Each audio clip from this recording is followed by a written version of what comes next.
Pemirsa, kita ke informasi selanjutnya. Pengadilan Negeri Jakarta Pusat kembali menggelar mediasi lanjutan kasus gugatan perdata ijazah Wakil Presiden Gibran Rakabuming Raka dengan agenda keputusan.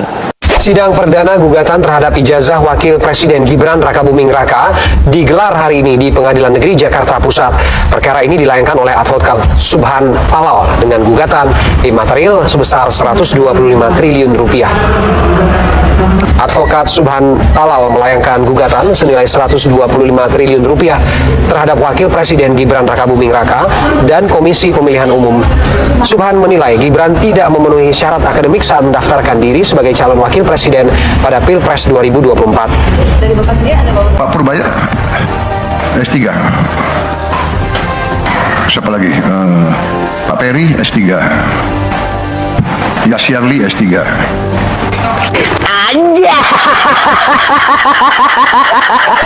Sebenarnya hubungan Prabowo dengan Gibran pun juga gak bagus-bagus amat. Benar gak sih? Nah, Pramwan, ini semuanya bermula dari manuvernya Gibran. Kalau ternyata ini berhasil dan kemudian ternyata Gibran memang harus tidak lagi sebagai wakil presiden, dinyatakan tidak sah. Ada yang mau kabur. Ada yang mau kabur. Kabur aja. Kok kabur aja ke sana? Silakan. Presiden Prabowo Subianto adalah sosok pemimpin yang tegas, berintegritas, dan selalu mengutamakan kepentingan rakyat di atas segalanya. Dalam menghadapi berbagai dinamika politik, termasuk kontroversi ijazah Wakil Presiden Gibran Rakabuming Raka, Prabowo dipastikan akan mengambil sikap yang dewasa dan berprinsip. Kontroversi ijazah Gibran yang terus bergulir, termasuk gugatan perdata senilai 125 triliun rupiah yang diajukan warga, telah menciptakan keresahan dan kegaduhan berkepanjangan di masyarakat. Polemik ini mirip dengan yang dialami Jokowi, ayahanda Gibran sendiri, di mana isu ijazah terus dipermasalahkan dan menjadi bola liar yang mengganggu stabilitas. Gugatan tersebut tidak sekedar menyoal keabsahan dokumen pendidikan, melainkan juga menuntut agar pencalonan dan jabatan Gibran sebagai wakil presiden dinyatakan tidak sah, serta meminta Gibran mundur untuk menghentikan polemik yang tak kunjung usai. Ya, Gibran kan anak baik tuh, apalagi kalau dia minta mengundurkan diri, baik-bagus etikanya tuh. Demi bapaknya dong. Mungkin mengundurkan diri gimana? Dia mengundurkan diri dari jabatan sebagai wakil presiden.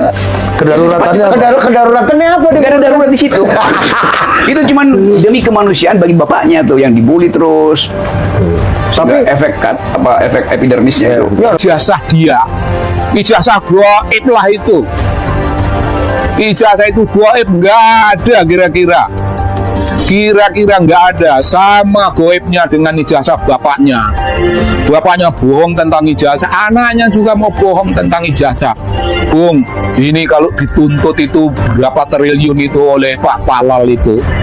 Pak Palal itu menuntut sekian triliun, dan duit itu bukan untuk Pak Palal. Duit itu harus dimasukkan kembali ke negara. Ke negara itu artinya itu duitnya rakyat. Wah, itu keren, Bung. Dituntut. Dan kalau itu akan terbukti, insya Allah dia terbukti, diseretlah dia. Diseretlah keluar dari kantornya. Apa maksudnya? Yaitu kata lengser. Lengser, Bung. Dilengserkan. Bukan lengser karena sudah sampai waktunya, tapi dilengserkan, dibikin lengser, dibikin tidak relevan sama sekali, karena sekarang pun dia sudah tidak relevan. Nah, ngaku-ngaku ini, Bung, ngaku-ngaku sekolah di Santo Yusuf, itu sekolah elit yang tidak mungkin. Dia main di halaman sekolah itu pun mungkin diusir sama murid-murid di situ. Oke, gue dapat informasi bahwa sebenarnya hubungan Prabowo dengan Gibran pun juga gak bagus-bagus amat. Benar gak sih? Nah, Pramwan, ini semuanya bermula dari manuvernya Gibran. Kalau kita bisa Google dan ingat ya bahwa ketika Prabowo di luar negeri, Gibran ini mengeluarkan program lapor Mas Wapres. Lalu juga ada bantuan Istana Wakil Presiden begitu. Misalkan kayak goodie bag, ada namanya Istana Wakil Presiden, ya udah kayak mau nyalek aja gitu. Pakai harus perlu jati diri begitu ya. Nah, setelah itu di sekeliling Prabowo ini merasa ini orang mau ngapain sih, manuver dan seterusnya. Nah, setelah kejadian itu dia di grounded lah. Istilahnya tadi sama Prabowo tidak diajak beberapa kali rapat, lalu juga kebijakan strategis pun tidak dilibatkan begitu ya. Dan Gibran kalau terlihat di sana presiden pun ketika rapat besar gitu ya, sidang kabinet begitu, barulah ada Gibran di situ. Tapi kalau rapat terbatas dan beberapa kebijakan bisa dilihat teman-teman di Instagram ataupun di Google, itu Gibrannya nggak ada, lagi bagi susu. Ya, oke. Nah, memang banyak yang bilang ya, ini kita sebenarnya kita udah full bucket bahan wawancara, keterangan segala macam itu udah lama banget ya, yang memang menceritakan bahwa hubungan Prabowo dengan Gibran ini tidak baik-baik saja begitu. Ya gue inget nih dari Januari gue sudah minta kan. Coba tolong cari tahu informasinya hubungan Prabowo dan Gibran gitu. Banyak banget Pram, kayak misalkan ini yang remeh ya, pernah suatu acara Prabowo itu melihat pakaian Gibran dan penampilan dan gak rapi, selengean begitu ya, dan itu katanya ada yang menegur Gibran melalui orang-orangnya begitu. Belakangan kalau lu perhatikan Gibran itu udah rapi dan mirip-mirip orang-orang lingkarannya Prabowo kan, rapi-rapi segala macam. Dan ada lagi peristiwa lagi Sen. Apa? Gibran mengundang menteri untuk rakor lah, kira-kira di Istana Wapres.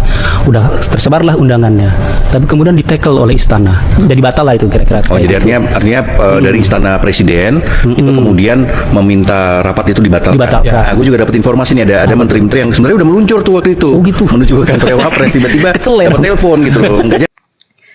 Halo Sobat Politik, kembali lagi bersama saya di channel ini. Teman-teman, kita sudah menyaksikan bersama bagaimana cuplikan video yang sangat menarik.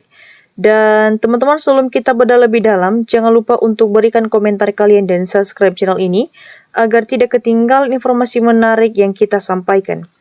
Teman-teman, di cuplikan video yang sudah kita saksikan, ada tanggapan-tanggapan netizen terkait isu polemik ini, dan mari kita lihat bersama teman-teman bagaimana perkembangan komentar teman-teman kita. Di sini teman-teman, Taufik Hidayat memberikan tanggapan, pejabat yang diduga ijazahnya palsu harus diusut tuntas, nggak ada Indonesia dipimpin oleh orang yang ijazahnya palsu. Teman-teman, kita lanjut. Priado memberikan tanggapannya, masyarakat yang 58% wajib tanggung jawab bila ijazah Wapres tidak ada. Teman-teman, Sugianto memberikan tanggapannya, Jokowi ini mestinya segera tunjukkan ijazah aslinya. Teman-teman, kita lanjut. Di sini juga disampaikan oleh Aziz, Prabowo kok omon-omon, lulusan Akabri juga jenderal karena dia hidup enak, ngungsi ke Yordandia berapa tahun. Teman-teman, Suryani memberikan tanggapannya, tidak perlu sekolah tinggi, yang penting kaya, banyak duit, bisa jadi pemimpin. Teman-teman, disampaikan oleh teman kita, Iser, hayo rakyat NKRI bersatu padulah memberantas pejabat yang berperilaku seperti PKI, korupsi, adu domba, tirani, itulah pola yang dilakukan oleh PKI. Teman-teman, kita langsung di sini juga disampaikan oleh Iman Mastur. Ini semua penyebabnya bermula dari ketidakjujuran penguasa, terutama mulutnya asal ngomong, pakai kedelai dan sore tempe. Teman-teman, disampaikan oleh Deta, pelangap-pelongo digaji tinggi, ingin terus berkuasa, menerusin ijazah palsu. Teman-teman, Damarjin memberikan tanggapannya, ya baru kali ini negara sebesar Indonesia dipimpin oleh Jokowi, ijazah palsu.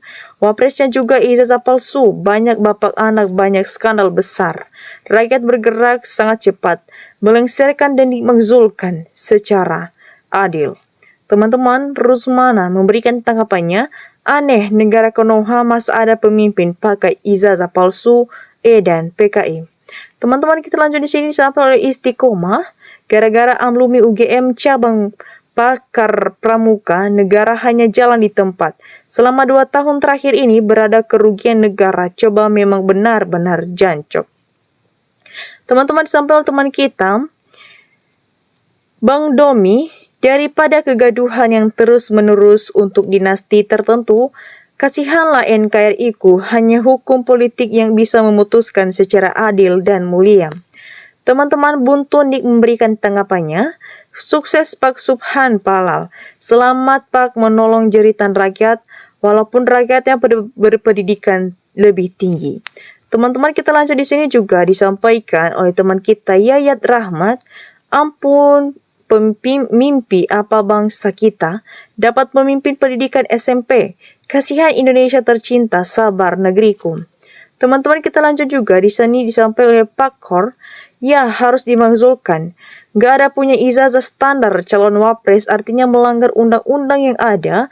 Pegawai pabrik saja minimal SMA, apalagi pejabat sekelas wapres kan harus S1 baru tepat. Teman-teman, kita lanjut di sini juga disampaikan oleh teman kita Nono Suryono, ya udahlah gak usah pakai lama, lepaskan saja dia biar negara ini tentram suasananya. Teman-teman, Mbah Guno memberikan tanggapannya, sekarang Jokowi nggak mau menunjukkan ijazah aslinya, pendapat rakyat Gibran harus dilengserkan. Teman-teman, kita lanjut di sini juga disampaikan oleh teman kita, Yung Gary, enak banget hidupnya nanti telah pensiun jika rakyat nggak memakzulkannya sekarang. Terimalah rumah pengawalan uang pensiun, padahal dia nggak punya ijazah dan penipu. Teman-teman, kita lanjut di sini disampaikan oleh teman kita, Yasmi, akibat asalan yang penting duit. Ijazah palsu juga bisa jadi presiden, wakil presiden, jadi gubernur seperti ada pada orang cerdas di Konoha berwibawa. Teman-teman, kita lanjut. Kaswan Sekelana juga memberikan tanggapannya. Gibran jangan masalah ijazah, umurnya juga tidak memenuhi syarat, jelas-jelas melanggar undang-undang KPU. Inilah yang negara kita yang dibawa kemana kalau pemangku hukum sudah tidak amanah terhadap konstitusi. Teman-teman, kita lanjut di sini sampai oleh Huseri. Kalau orang yang nggak punya ijazah atau ijazah palsu, saya harap punya kekayaan yang cukup tahun 2029. Tolong bondong daftar ke KPU, barangkali bisa jadi presiden, kan lumayan. Ya teman-teman, di sini sampai oleh Iman Syafi. Ya, orang kalau sudah hobi makan uang haram, hasilnya korupsi nggak punya malu alias rakyat gedek, itulah Joko Widodo. Teman-teman, disampaikan oleh teman kita, Muhammad, kawal terus menerus ijazah palsu sampai tuntas tuman. Tuan, bapak, dan anak sama nggak punya ijazah SMA. Ya teman-teman, kita lanjut di sini sampai teman kita, Aryono, kapan pemakzulan Gibran? Rakyat akan bikin tumpeng dan sujud bersyukur. Teman-teman, disampaikan oleh teman kita, Hanyoto, Mas Gibran ini daripada mangan, anti lebih baik mundur daripada diundurkan. Kasihan nanti. Teman-teman, disampaikan oleh teman kita Ucok, Puan mau jadi wakil presiden, suaminya aja meropoting. DPSI enaknya dan dia jelaskan. Teman-teman, sampai oleh Eksya Fadilah, kata Prabowo bapak ini S1, S2, S3. Kalau saya Pak Prabowo, saya punya gelar bukan S1, S2, S3, tapi S-telar. Teman-teman, sampai oleh teman kita, Ansmor Johan, pidato presiden kayak anak kecil yang meminta uang sama orang tuanya, gak dikasih. Ya teman-teman, bagaimana tanggapan kalian mengenai isu polemik ini dan komentar-komentar netizen yang sudah kita dengar bersama? Teman-teman, saya mau dengar komentar kalian yang baik dan positif yang membangun negara Indonesia lebih maju dan tentram. Nah teman-teman, demikian saja cuplikan video kali ini. Jangan lupa saksikan video berikutnya yang tak kalah menarik. Salam NKRI, harga mati.